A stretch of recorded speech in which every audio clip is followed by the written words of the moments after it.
Hello बच्चों, H2 on पर आपका स्वागत है। मैं अजय कुमार, आपका केमिस्ट्री टीचर। पिछले 12 सालों से मैं बच्चों को आईटी और पीएमटी की तैयारी करवा रहा हूं। हमारे पढ़ाए सैकड़ों बच्चे आईटी और पीएमटी कॉलेज में पढ़ रहे हैं। अगली बारी आपकी है।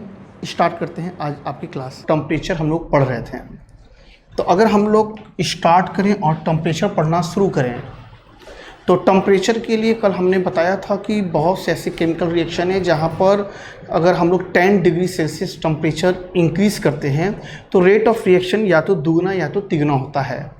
तो उसके लिए हमने specific rate constant, specific reaction का जो रेट होता है उनका जो रेशियो था, स्पेसिफिक रेट आपका T + 10 degree Celsius by T temperature पर जो इनका रेशियो था, स्पेसिफिक रेट कांस्टेंट का रेशियो या स्पेसिफिक रेट रेशियो, इसकी जो वैल्यू थी इसको हम लोग म्यू से दिखाते थे, जिसको हम लोग टेम्परेचर कोफिशिएंट बोलते थे। इस टेम्परेचर कोफिशिएंट की वैल्यू मैक्सिमम रिएक्शन के लिए 2 और 3 के बीच के आसपास का पड़ता था। लेकिन इसका एक डिमेरिट ये था कि ये केवल एप्लीकेबल था जहाँ पर रिएक्शन का रेट 10 बढ़े। आप भी जानते हो किसी भी केमिकल रिएक्शन का टेम्परेचर बढ़ाने का मतलब है आप उसको हीट दोगे। आप जब उसको हीट दोगे तो उसका जब टेम्परेचर बढ़ेगा तो जो उसके मॉलिक्यूल हैं उनकी भी थर्मल एनर्जी बढ़ेगी, उनका भी वाइब्रेशन बढ़ेगा, उनकी भी काइनेटिक एनर्जी बढ़ेगी। जब काइनेटिक एनर्जी बढ़ेगा तो नंबर ऑफ कोलिजन्स बढ़ेंगे। आपको पता है, कल ही मैं पढ़ाया कोलिजन थ्योरी में कि जितना ज़्यादा कोलिजन होगा उतना ज़्यादा इफेक्टिव कोलिजन होने के चांसेस भी बढ़ेंगे। यही कारण है कि टेम्परेचर बढ़ाने से इफेक्टिव कोलिजन बढ़ते हैं, जिससे कि रेट ऑफ रिएक्शन बढ़ते हैं। लेकिन समस्या ये है कि मान लो यहाँ पे हम 10 टेम्परेचर ना बढ़ाएं, मान लो 5 बढ़ा दिया, या मान लो 0.2 बढ़ा दिया, या 0.5 बढ़ा दिया, या मान लो 20 बढ़ा दिया, तो ऐसे में ये फॉर्मूला एप्लीकेबल नहीं था। तो ऐसे कंडीशन के लिए जहाँ पे टेम्परेचर का वेरिएशन कुछ भी हो वहाँ पर क्या करेंगे, तो उसके लिए हम लोग यहाँ पे पढ़ना स्टार्ट किए specific rate of reaction T2 temperature by T1 temperature equal to mu, यानी कि temperature coefficient change in temperature by 10। अगर 10 डिग्री सेल्सियस का वेरिएशन देखोगे तो फॉर्मूला बिल्कुल एक ही है, लेकिन अगर आप 10 से अलावा या 10 से कम किसी भी टेम्परेचर के वेरिएशन के लिए देखोगे तो ये फॉर्मूला एप्लीकेबल है। यहाँ से अगर आप लॉग लोगे तो हमारे पास आ जाएगा यहाँ से log 10 K2 बाई K1, जो पावर में है हम लोगों ने इसको आगे ले लिया और यहाँ पर हो गया log 10 mu temperature coefficient. Log और एंटी लॉग आप समझते होंगे, तो यहाँ से अगर आप देखोगे तो चेंज इन टेम्परेचर देगा और K1 और K2 का रेशियो वगैरह कुछ दे तो आप टेम्परेचर कोफिशिएंट वगैरह यहाँ से फाइंड कर सकते हैं। इसके अलावा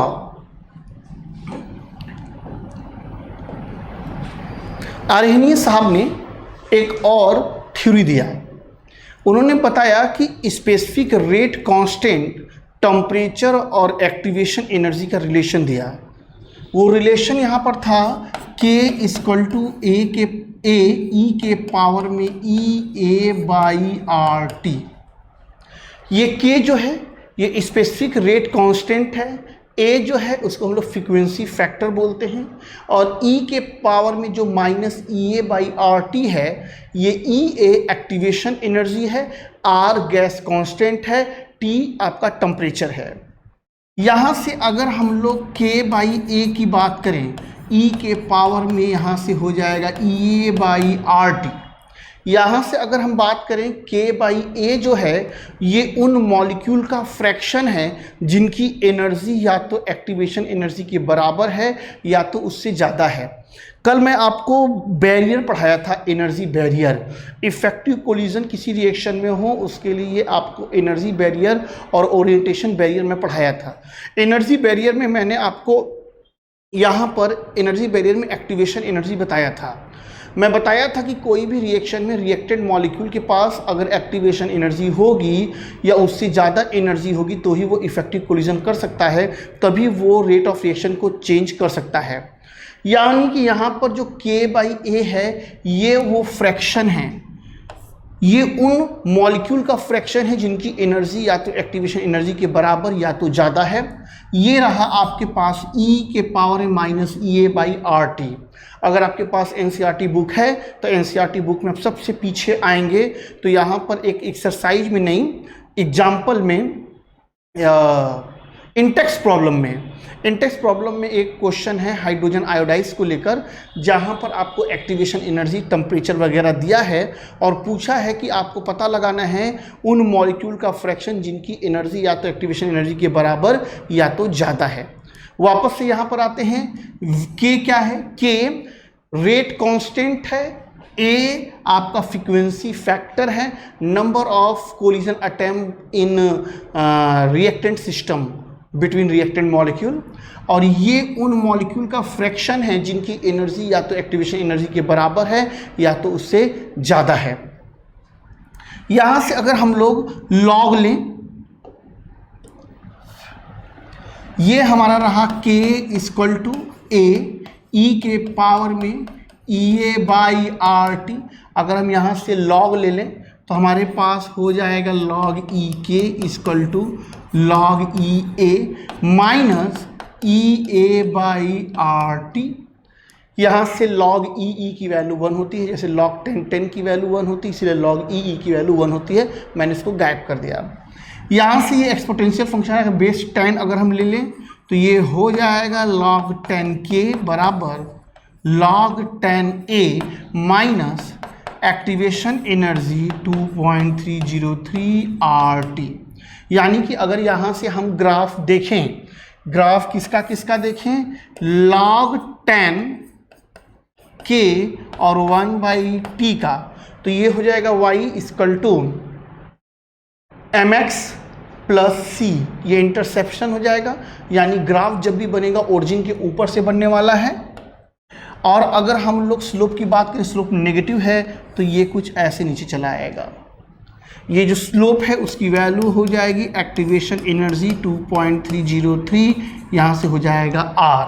यानी कि ये जो थीटा है, ये आपका जो tan थीटा है, इसकी जो वैल्यू होगी वो आपका EA/2.303 r हो जाएगा। यानी कि अगर हमके पास कोई रिएक्शन है और वो रिएक्शन दो अलग अलग टेम्परेचर पे हो रहा है, तो उसके लिए भी आप एक फॉर्मूला रख सकते हो। यहाँ से log 10, ये specific rate constant T2 temperature पर है और ये specific rate constant T1 temperature पर है। ये आपका एक्टिवेशन एनर्जी है 2.303, यहाँ से R, ये हो जाएगा 1/T1, ये हो जाएगा 1/T2। इसके जो क्वेश्चन आते हैं, आप जब न्यूमेरिकल बनाएंगे तो इसके जो न्यूमेरिकल होते हैं वो काफ़ी ज़्यादा कैलकुलेशन वाले होते हैं, तो आप इससे क्वेश्चन बना सकते हो आसानी से। यहाँ से आपका ये जो K2 है वो specific rate constant T2 temperature पर, ये T1 टेम्परेचर पर, ये रिएक्शन का एक्टिवेशन एनर्जी है। R आपका गैस कांस्टेंट है। अगर आपको क्वेश्चन बनाते समय कैलकुलेशन आसान करना है तो एक्टिवेशन एनर्जी की जो यूनिट होगी, जूल पर केल्विन पर मोल वगैरह जो भी होगा, ये इसकी जो यूनिट होगी वो R की यूनिट के बराबर रखिएगा। यानी कि अगर आपका एक्टिवेशन एनर्जी जूल में है तो R की वैल्यू जूल में रखिएगा, इसकी वैल्यू कैलोरी में है तो ये वाली वैल्यू भी कैलोरी में रखिएगा। कैलकुलेशन कुछ आसान हो जाएगा आपका। आगे चलते हैं।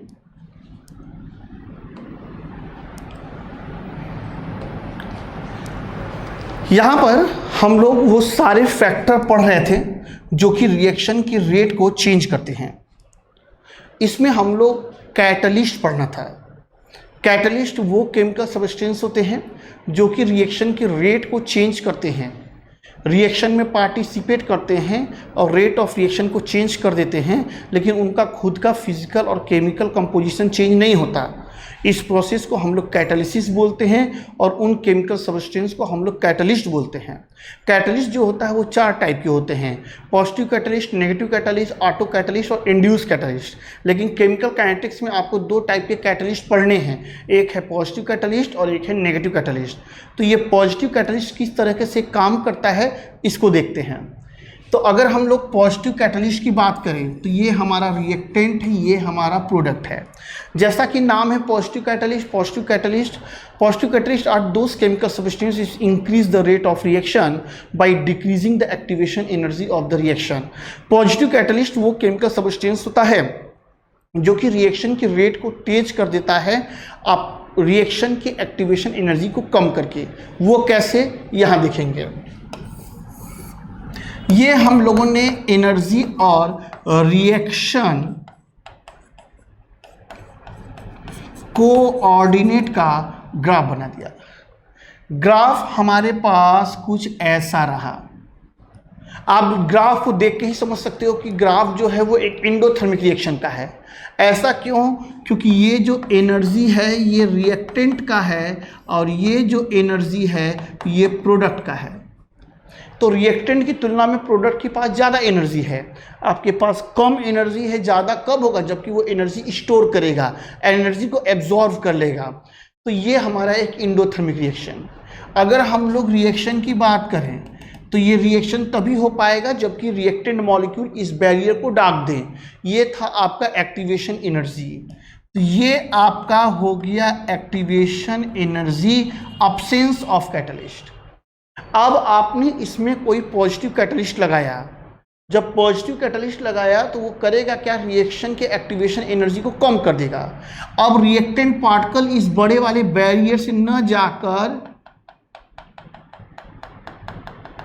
अब ये छोटे वाले रास्ते से जाएंगे, यानी अब इस बड़े वाले बैरियर को नहीं डाकेंगे, अब इस छोटे वाले बैरियर से डाक कर प्रोडक्ट का फॉर्मेशन कर लेंगे।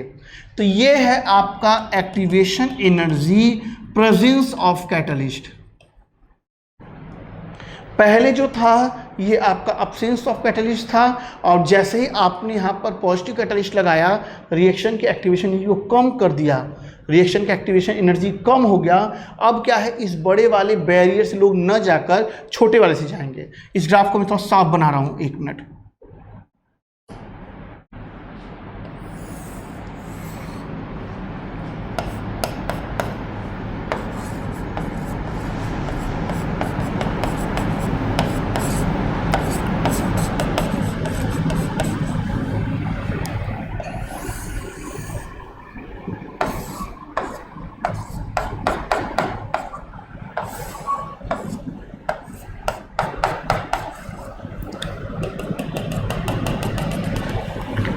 ये ग्राफ हम लोग का एंडोथर्मिक वाला मामला था। ये जो था ये आपका activation energy, absence of catalyst था। आपने पॉजिटिव कैटलिस्ट लगाया था,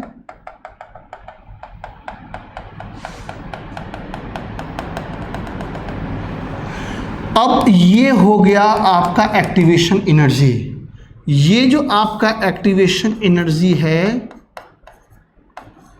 ये आपके प्रेजेंस ऑफ कैटलिस्ट है। अब्सेंस ऑफ कैटलिस्ट में ज़्यादा, प्रेजेंस ऑफ कैटलिस्ट में नीचे।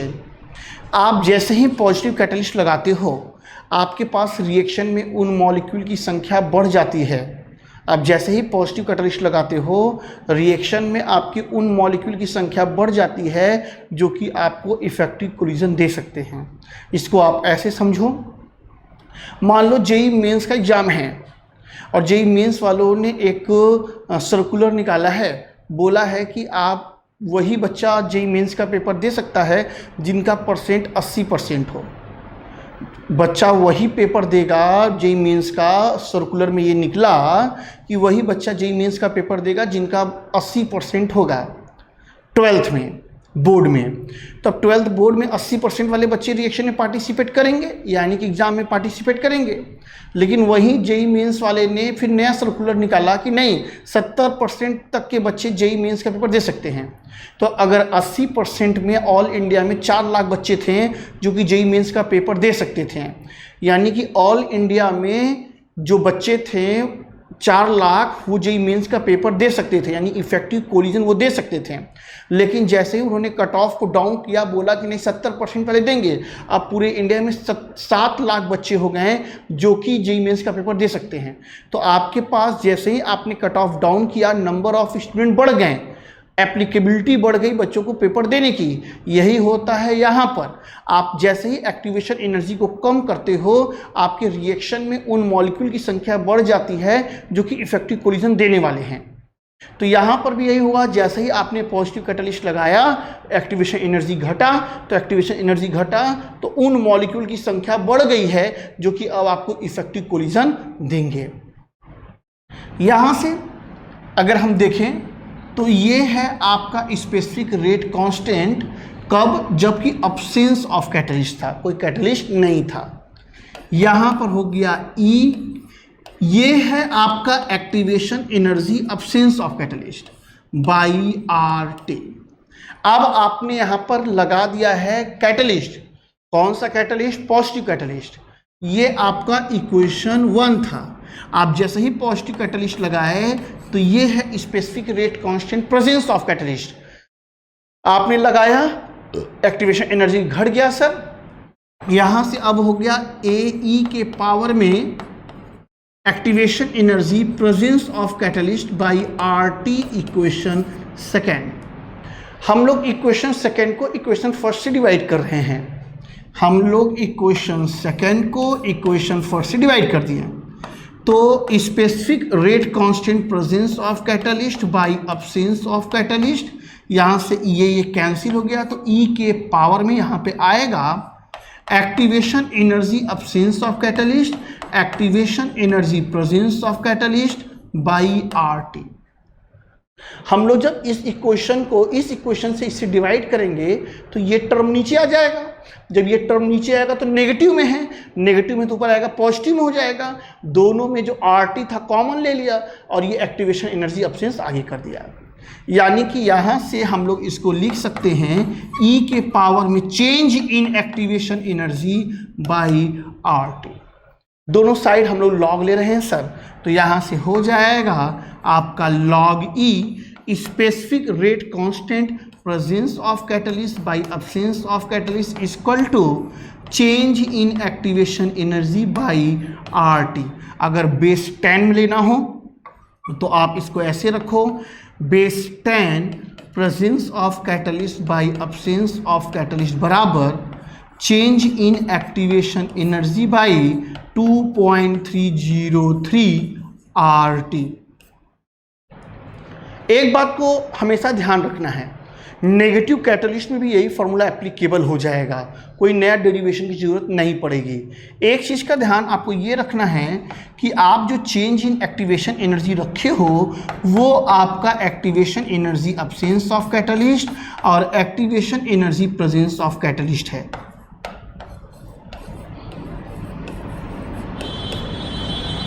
ये आपका activation energy absence of catalyst है और ये आपका activation energy presence of catalyst है। आप इसको याद करने का तरीका ऐसे कर सकते हो, यहाँ पर जो डिनोमिनेटर में रहेगा वो यहाँ पर आगे रहेगा, जो यहाँ पर डिनोमिनेटर में रहेगा वो यहाँ पर आगे में रहेगा। इसके जो क्वेश्चन होंगे आपको किताबों में मिलेंगे, इसको आपको बनाना होगा। ये तो रहा मामला पॉजिटिव कैटलिस्ट का। नेगेटिव कैटलिस्ट क्या चक्कर है? नेगेटिव कैटलिस्ट क्या करता है? Negative catalyst rate of reaction को कम कर देता है। रेट ऑफ रिएक्शन को कैसे कम कर देता है? वो करता क्या है, रिएक्शन के एक्टिवेशन एनर्जी को बढ़ा देता है। जैसे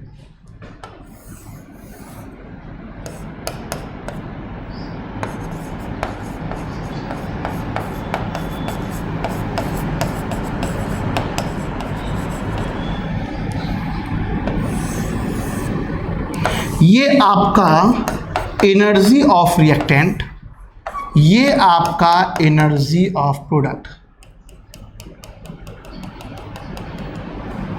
ये है आपका activation energy absence of catalyst.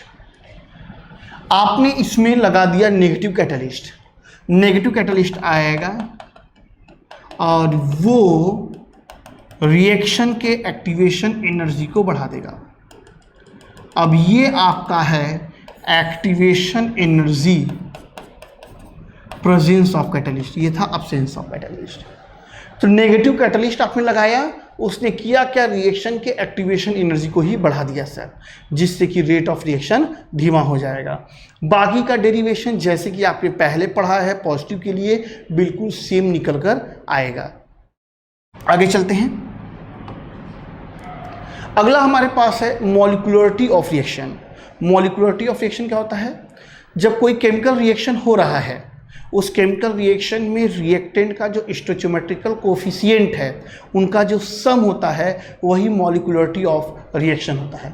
जैसा कि यहाँ पे लिखा है, molecularity of a simple reaction is equal to the sum of number of molecule of reactant involve in the balance stoichiometrical reaction. Molecularity of reaction जो होगा वो हमेशा या तो 1 या तो 2 या तो 3 होगा, यानी इसकी वैल्यू तय है कि मॉलिक्यूलरिटी ऑफ रिएक्शन 1, 2 या 3 ही होगा।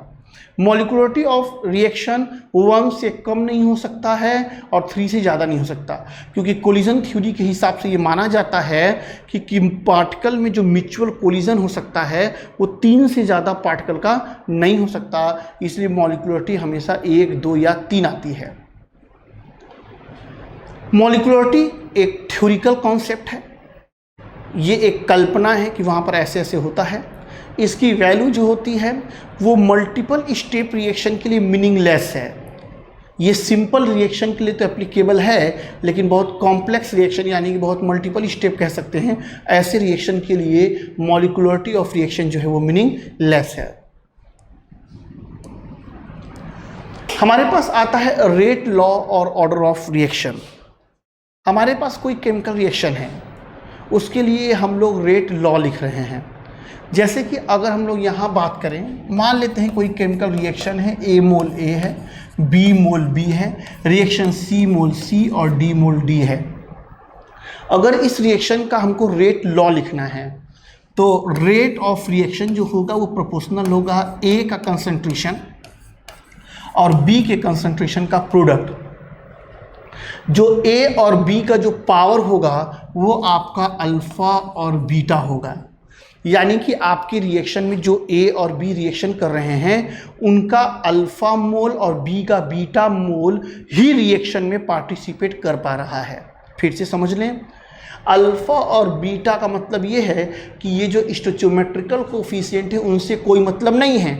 आपके स्टोइचियोमेट्रिकल कोफिशिएंट के हिसाब से A का A, B का B जा रहा है रिएक्शन के लिए, लेकिन एक्सपेरिमेंटली जब चीज़ें एक्सपेरिमेंट के द्वारा एक्सपेरिमेंट किया गया तो वहाँ से क्लियर ये हुआ कि A और B उनका स्टोइचियोमेट्रिकल कोफिशिएंट है, लेकिन वाकई में जब रिएक्शन हो रहा है तो A का अल्फा मोल और B का बीटा मोल ही रिएक्शन में पार्टिसिपेट कर रहा है। A और B मोल रिएक्शन में पार्टिसिपेट नहीं कर रहा है। तो ये जो अल्फ़ा और बीटा है वो ऑर्डर ऑफ रिएक्शन है। A का ऑर्डर ऑफ रिएक्शन अल्फ़ा है और B का ऑर्डर ऑफ रिएक्शन बीटा है। प्रोपोर्शनलिटी हटा, यहाँ से आया K हो गया A के पावर में अल्फ़ा और B के पावर में बीटा। फिर से मामला समझ लें, A के पावर में अल्फ़ा, B के पावर में बीटा का मतलब ये हुआ कि आपके पास रिएक्शन में भले ही A का A मोल B का B मोल रिएक्शन में पार्टिसिपेट कर रहा हो, लेकिन जब एक्सपेरिमेंट हुआ तो पता चला कि जो A का एक्टिव मास है वो A मोल रिएक्शन में नहीं जा रहा है, वो अल्फ़ा जा रहा है, और B का जो एक्टिव मास जो मोलरिटी जो रिएक्शन में पार्टिसिपेट कर रहा है वो B मोल नहीं है, वो आपका बीटा है। तो ये जो अल्फ़ा और जो बीटा है, ये अल्फ़ा A का ऑर्डर ऑफ रिएक्शन है और बीटा जो है B का ऑर्डर ऑफ रिएक्शन है, और जो टोटल ऑर्डर ऑफ रिएक्शन है वो ऑर्डर ऑफ रिएक्शन जो टोटल है वो अल्फ़ा प्लस बीटा है। अल्फ़ा और बीटा जो ऑर्डर ऑफ रिएक्शन है उनकी वैल्यू नेगेटिव हो सकती है, पॉजिटिव हो सकती है, फ्रैक्शन हो सकता है, जीरो हो सकता है, कुछ भी हो सकता है।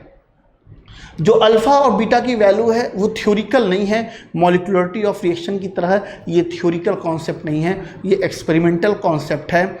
कई एक्सपेरिमेंट होंगे, वो एक्सपेरिमेंटल डाटा होंगे और उस एक्सपेरिमेंटल डाटा की मदद से आप अल्फ़ा और बीटा फाइंड करोगे, यानी कि ऑर्डर ऑफ रिएक्शन वहाँ से आप फाइंड करोगे। तो ये आपका इस रिएक्शन का रेट लॉ है, इस रिएक्शन का ये रेट लॉ है, और अल्फ़ा और बीटा अल्फा ए का ऑर्डर ऑफ रिएक्शन है, बीटा बी का ऑर्डर ऑफ रिएक्शन है, और ओवरऑल रिएक्शन का order of reaction alpha plus beta है। तो ये रहा आपका रेट लॉ और ऑर्डर ऑफ रिएक्शन। यहां से मॉलिक्यूलरिटी और ऑर्डर ऑफ रिएक्शन का कुछ डिफरेंट हम बता रहे थे।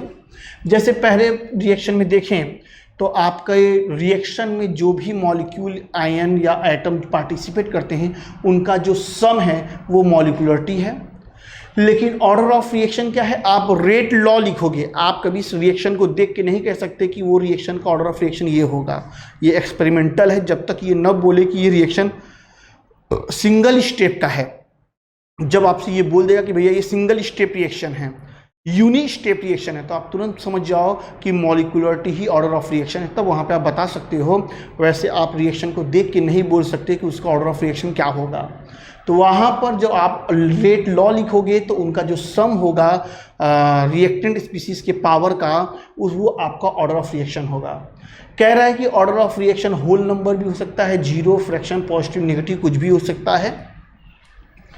मॉलिक्यूलरिटी में आते हैं तो इसकी वैल्यू हमेशा होल नंबर होती है। पहले ही बताया कि 1, 2, 3 होना है।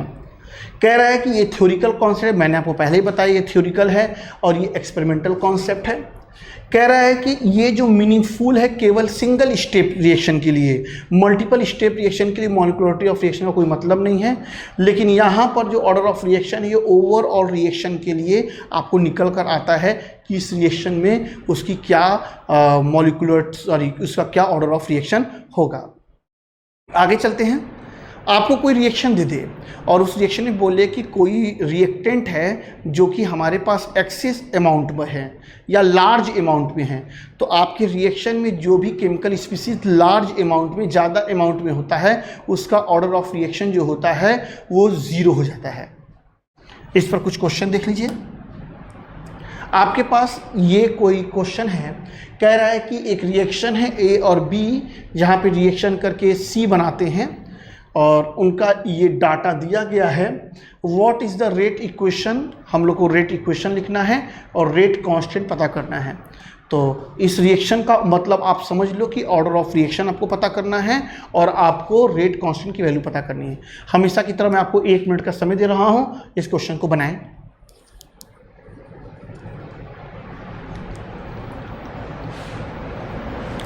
बनाइए इस क्वेश्चन को जल्दी।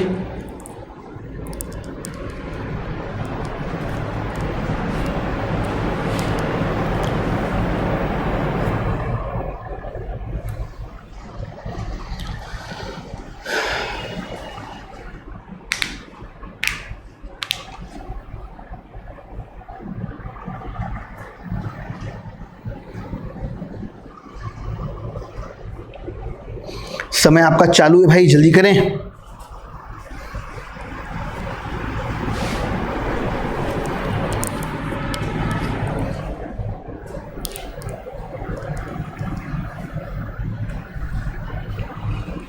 इस टाइप के क्वेश्चन आपको एनसीईआरटी में भी मिल जाएंगे और कोई भी किताब अगर आपके पास कंपटीशन का है वहाँ पे भी मिलेगा ये। तो इस सब टाइप के क्वेश्चन बनाने के लिए पहले सिंपल आप रिएक्शन लिख लो। जो रिएक्शन आपको बोल रहा है कि ए और बी मिलकर आपको सी बना रहे हैं, तो सबसे पहले इस रिएक्शन को लिख लो और इस रिएक्शन के रेट लॉ को लिख लो। और रेट लॉ को जब लिखोगे तो लिखोगे R = K, ए के पावर में अल्फ़ा हो जाएगा और बी के पावर में बीटा हो जाएगा।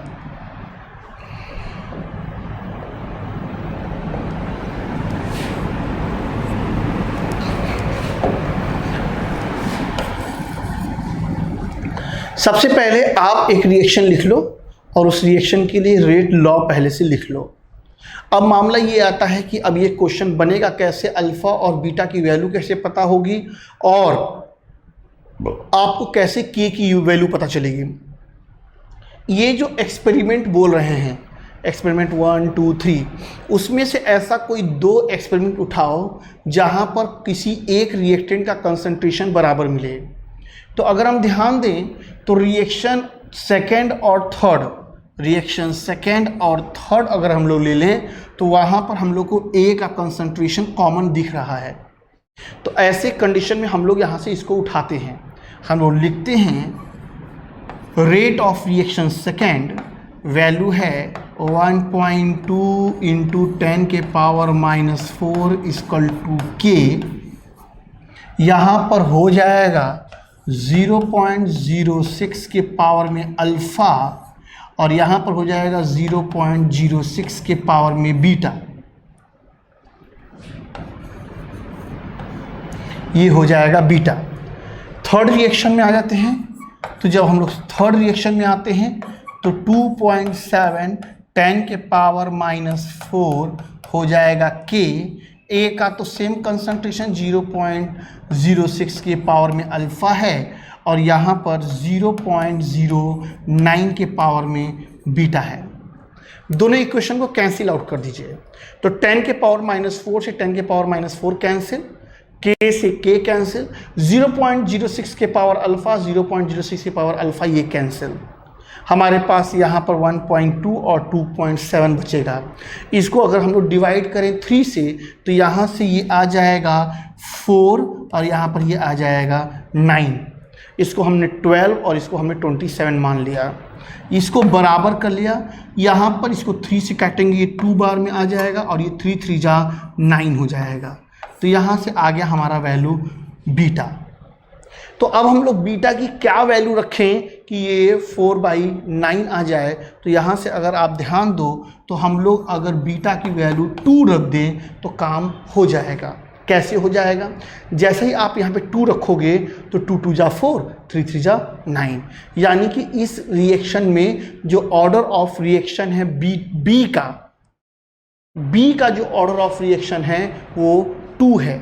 अब रही बात ए की, तो ए के लिए हम लोग क्वेश्चन प्रोसीड करते हैं। तो पहला और दूसरा रिएक्शन लेते हैं। मजबूरी ये है कि ऐसा यहाँ पर कोई एक्सपेरिमेंट लिया ही नहीं है जहाँ पर बी का कंसंट्रेशन कॉमन दिखे, तो उस मजबूरी के कारण हम लोग पहला और दूसरा रिएक्शन उठा रहे हैं। फर्स्ट रिएक्शन अगर हम लोग देखें तो R1 की जो वैल्यू है 0.3 10 के पावर में -4, यहाँ से के हो जाएगा। ए की वैल्यू 0.03 के पावर में अल्फ़ा है और बी की वैल्यू 0.03 के पावर में बीटा है। फिलहाल बीटा की वैल्यू तो हम लोग फाइंड आउट कर ही चुके हैं। यहाँ से हम लोग सेकेंड के लिए आएंगे, तो सेकेंड के लिए यहाँ से ये हो जाएगा 0.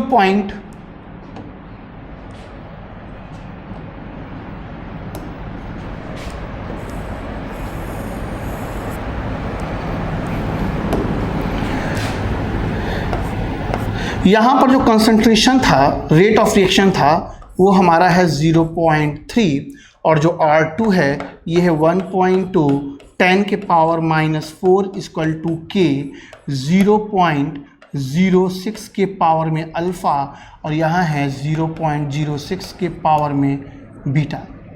दोनों इक्वेशन को वापस से डिवाइड करते हैं। जब वापस से डिवाइड करेंगे तो मान लो अगर ये 3 है तो ये 12 है, तो ये हो जाएगा 1/4, 10 के पावर -4 10 के पावर -4 कैंसिल, ये k से k कैंसिल, यहाँ पे ये वैल्यू आएगी, यहाँ से हो जाएगा 1/2 के पावर में अल्फ़ा और यहाँ से ये हो जाएगा 1/2 के पावर में बीटा। बीटा की वैल्यू आपने 2 रखा है, जब यहाँ 2 रखेंगे तो 2 2 जा 4 और ये 4 कैंसिल, यानी 1/2 के पावर में अल्फ़ा बराबर 1, यानी 1/2 के पावर में अल्फ़ा बराबर 1 का मतलब ये निकला कि अगर आप लोग किसी भी वैल्यू के पावर में 0 कर दो तो उसकी वैल्यू जो होती है 1 हो जाती है। तो यहाँ पे अगर 1/2 के पावर में अल्फ़ा है तो अगर हम लोग अल्फ़ा की वैल्यू 0 रख दें तो यहाँ पे 1 हो जाएगी, यानी कि अल्फ़ा की वैल्यू हो गई है 1। इसका मतलब यहाँ पे अल्फ़ा की वैल्यू आपको 1 मिल गया है और जो बीटा की वैल्यू है वो आपको 2 मिल गया है। तो ओवरऑल अगर ऑर्डर ऑफ रिएक्शन की बात करें तो ओवरऑल ऑर्डर ऑफ रिएक्शन जो है वो हम लोग का 3 आ गया। तो इस रिएक्शन के लिए हम लोग का ये रहा रेट लॉ। अगला क्वेश्चन हम लोग से बोला है भाई कि रेट कांस्टेंट भी पता करो, तो रेट कांस्टेंट पता कर लेते हैं इसमें हम लोग। रेट कांस्टेंट फाइंड करते हैं। तो रेट कांस्टेंट के लिए क्या है, सबसे पहले तो हम लोग को यहाँ से अल्फ़ा की वैल्यू 1 और बीटा की वैल्यू 2 मिल चुकी है। तो हम लोग सबसे पहले क्या करते हैं, रेट लॉ लिख लेते हैं। तो रेट लॉ के हिसाब से R इक्वल टू के, A के पावर में 1 और B के पावर में 2। कोई भी एक रिएक्शन उठा लो, पहला रिएक्शन हम उठाते हैं। तो रेट ऑफ रिएक्शन 0.3 10 के पावर में -4 है, ये K है। कंसंट्रेशन A की बात करें तो 0.03 है और B की बात करें तो 0.03 का स्क्वायर है। मल्टीप्लाई कर दें तो हमारे पास जो K की वैल्यू आएगी वो बराबर हो जाएगी 0.3 इंटू 10 के पावर में -4 डिवाइडेड बाई, ये हो जाएगा 27 इंटू 10 के पावर में -6। 3 3 जा 9, 9 3 जा 27 और 10 के पावर -2 -4 -6 हो गया। तो यहाँ से इसको कैलकुलेशन करेंगे तो ये ऊपर चला जाएगा। जब यहाँ से ये ऊपर आएगा तो हो जाएगा 2, तो ये हो जाएगा 30/27। ये रहा आपके K की वैल्यू स्पेसिफिक रेट कांस्टेंट के। तो सॉरी, अल्फ़ा की वैल्यू 0 थी ना, 1 मिनट गड़बड़ हो गया।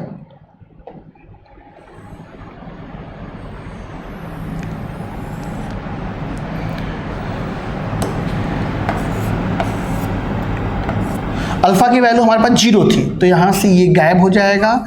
तो रेट आपका हो जाएगा K, यहाँ हो जाएगा B का 2। तो अल्फ़ा की वैल्यू यहाँ पे हम लोग का 0 था, तो यहाँ से रेट ऑफ रिएक्शन हो जाएगा 0.3 10 के पावर में -4, ये हो जाएगा K। और B की वैल्यू हमारे पास है 0.03। इसका मल्टीप्लाई हम लोग कर लेंगे तो यहाँ से हमारे पास K इक्वल टू 0.3 10 के पावर में -4/9 इंटू 10 के पावर -4, ये इससे कैंसिल। तो यहाँ से K की वैल्यू जो हो जाएगी वो हो जाएगी 0.3/9। कैलकुलेशन आप करते रहो।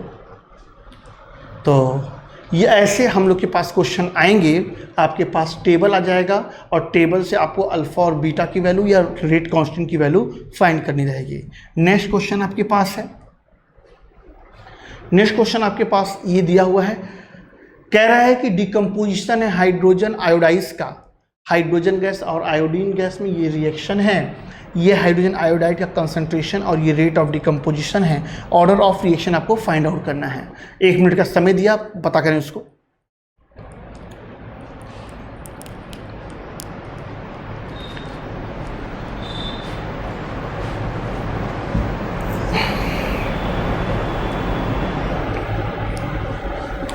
जल्दी करें।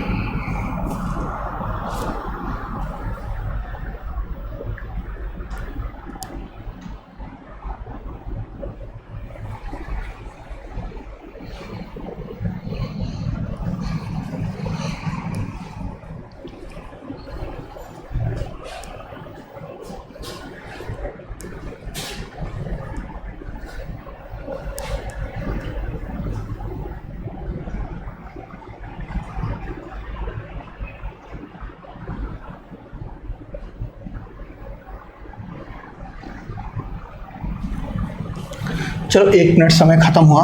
ये आपका रिएक्शन है। इस रिएक्शन के लिए सबसे पहले हम लोग लिखें RK, हाइड्रोजन आयोडाइज के पावर में अल्फ़ा। हम लोग को अल्फ़ा की वैल्यू ही फाइंड आउट करनी थी। तो इसमें से हम लोग कोई भी रिएक्शन उठा लिए। मान लो हम लोग पहला और दूसरा रिएक्शन उठाएं, तो जब रिएक्शन पहला उठाएं तो रेट ऑफ रिएक्शन हम लोग को दिया हुआ है 2.75 10 के पावर में -8 equal to K। Hydrogen iodide का कंसंट्रेशन 0.1 पावर में अल्फ़ा। सेकेंड अगर हम लोग देखें तो 11 इंटू 10 के पावर में -8 हो जाएगा K 0.2 के पावर में अल्फ़ा। दोनों इक्वेशन को डिवाइड कर दिया, ये कैंसिल आ गया है 2.75 डिवाइड बाई 11 यहाँ पर इक्वल टू 1/2 के पावर में अल्फ़ा। यानी कि यहाँ से अगर हम लोग देखें तो 2.75 में अगर हम लोग 4 का मल्टीप्लाई करें तो यहाँ से अगर हम लोग इसको डिवाइड करें तो आपको यहाँ से अल्फ़ा की वैल्यू फाइंड आउट हो जाएगी। तो आपको अल्फ़ा की वैल्यू यहाँ से मिल जाएगी 2। तो इसको डिवाइड करके आप चेक भी कर सकते हो, ये इससे चला जाएगा 4 बार में, यानी कि 1/4 इक्वल टू 1/2 के पावर में ये अल्फ़ा। तो अल्फ़ा की वैल्यू यहाँ से 2 हो जाएगा, 2 का स्क्वायर यहाँ पे 4 हो जाएगा। तो नेक्स्ट क्वेश्चन, अगला क्वेश्चन ये है कि कोई गैसियस रिएक्शन है जिसका आपको रेट लॉ पहले से दे रखा है। कह रहा है कि जो वैल्यूम है हम लोग इसको आधा कर देते हैं इनिशियल वैल्यूम के, तो रेट ऑफ रिएक्शन पे क्या इफ़ेक्ट पड़ेगा। अगर आप रिएक्शन वेसल के वैल्यूम को हाफ कर लेते हो तो रेट ऑफ रिएक्शन कितना हो जाएगा। कह रहा है 1/24, 1/34, 34 या 24, इसमें से क्या होगा जब आप रिएक्शन के वेसल को हाफ करते हो। बनाएं।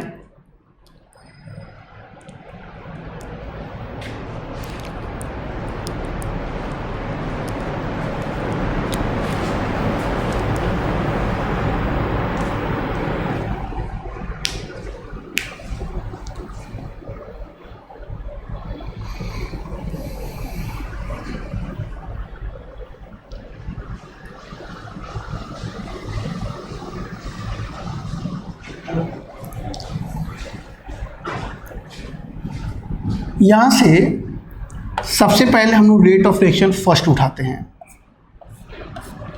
तो जब फर्स्ट उठाएंगे तो ये हमारा हो गया रेट ऑफ रिएक्शन पहला कंडीशन। यहाँ हो जाएगा ए का ट्वाइस, हो जाएगा बी का थ्राइस। आप जब वैल्यूम को हाफ करोगे तो यहाँ पर इसकी बात करें तो ये इनका मोल बाई वैल्यूम, इनका मोल बाई वैल्यूम है। यानी कि अगर आप ऐसे समझो तो ये जो कंसंट्रेशन है ये ए का मोल बाई वैल्यूम है, और इसी तरह से इनका बी का मोल और वैल्यूम है। अब आप बोल ये रहे हो कि भाई वैल्यूम को हाफ कर दोगे। जब वैल्यूम को हाफ करोगे तो वैल्यूम हो जाएगा v/2, तो ये 2 ऊपर आ जाएगा। यानी अगर तुम ध्यान दो तो सेकंड केस के लिए हम लोग जब लिखेंगे तो अब यहाँ पर 2Na/v का स्क्वायर हो जाएगा। अब आप जब वैल्यूम का हाफ करोगे तो ये v/2 होगा, तो v/2 हो जाएगा। तो यहाँ से v/2 का मतलब ये 2 ऊपर आ जाएगा। यहाँ से इसी तरह से ये भी 2 हो जाएगा और ये यहाँ पर हो जाएगा क्यूब। इसका इक्वेशन 1 मान लिया, इसको इक्वेशन 2 मान लिया, दोनों इक्वेशन को डिवाइड कर दिया। k से k कैंसिल, Na का स्क्वायर Na के स्क्वायर से कैंसिल, v स्क्वायर से कैंसिल, ये इससे कैंसिल। हमारे पास जो आएगा R1/R2 इक्वल टू 1/, यहाँ हो जाएगा 2 का स्क्वायर और ये हो जाएगा 2 का क्यूब। यहाँ से Na v से v, Nb और v से v कैंसिल। यहाँ से 2 2 जा 4 हो जाएगा, यहाँ पर 2 2 जा 4 8 हो जाएगा। तो यानी यहाँ से 1/4 × 8 हो जाएगा। यानी कि जो R1/R2 की वैल्यू है ये 1/32, यानी कि जो R2 है वो 32 टाइम हो जाएगा R1 के। यानी कि जो आंसर आएगा वो आपका C हो जाएगा। यानी कि जैसे ही आप वैल्यूम को हाफ करोगे जो रिएक्शन होगा वो 32 टाइम ज़्यादा हो जाएगा। नेक्स्ट क्वेश्चन हमारे पास है, कह रहा है कि एक रिएक्शन है जो आपको दिया गया है, इसका रेट एक्सप्रेशन है। कह रहा है कि ए जो है उसमें एक्सेस है, तो ऑर्डर ऑफ रिएक्शन क्या होगा पता लगाना है। बताइए इसको। दिए गए रिएक्शन में अगर ए की वैल्यू या ए का कंसंट्रेशन बहुत ज़्यादा हो तो क्या होगा, बताएं।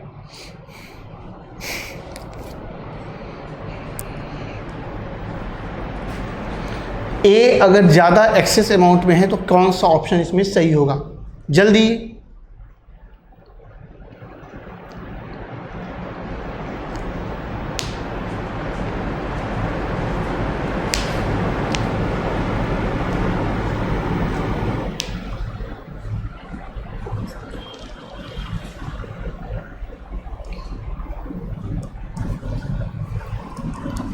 अगर रिएक्शन में ए ज़्यादा होगा तो क्या होगा? चलिए देखते हैं।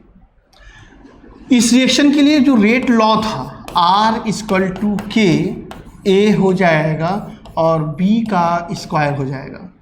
बोला कि ए एक्सिस है। जब मैं ऑर्डर ऑफ रिएक्शन और मॉलिक्यूलरिटी में डिफरेंट पढ़ा रहा था तो उसी समय मैंने बोला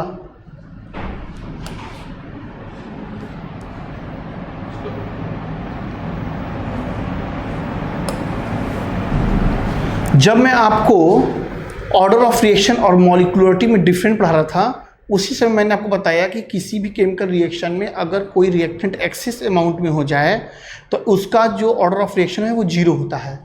तो यानी कि यहाँ से अगर हम लोग इसका रेट लॉ लिख लें कि ए है और बी का स्क्वायर, तो अब क्या है, यहाँ पर जो ए है वो एक्सेस है, तो जो एक्सेस होता है उसका ऑर्डर ऑफ रिएक्शन जीरो, तो रेट हो जाएगा के, यहाँ से हो जाएगा बी का स्क्वायर, यानी जो ऑर्डर ऑफ रिएक्शन है वो हम लोग का सेकंड हो जाएगा।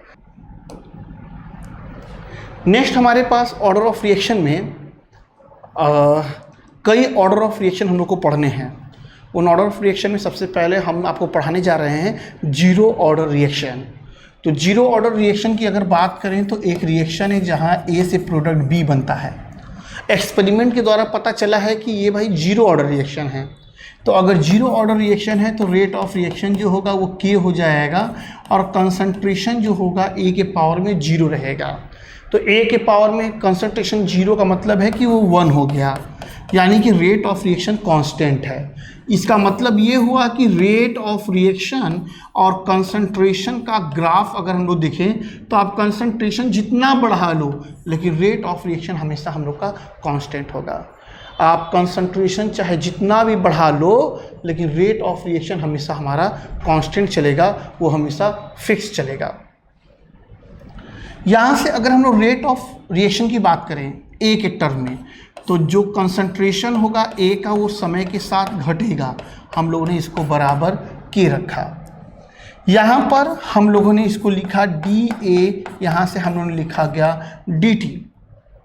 यहाँ से हम लोगों ने इसको इंटीग्रेट किया।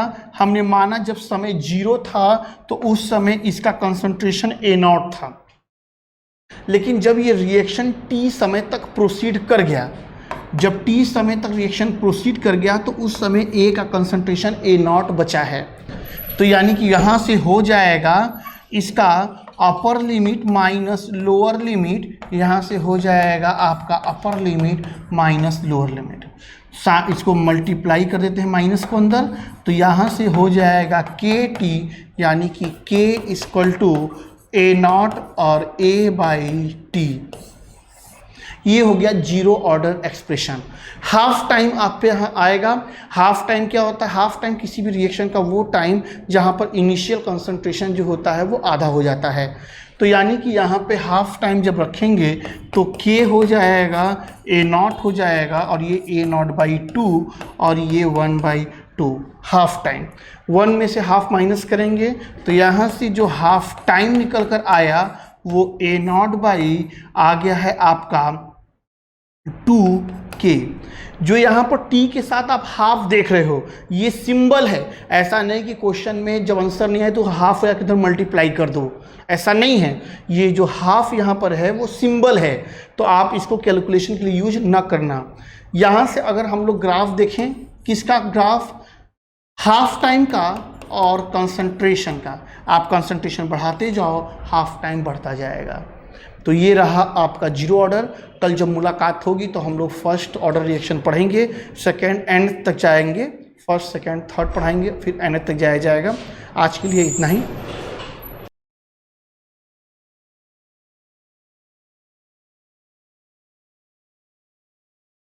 बने रहिए।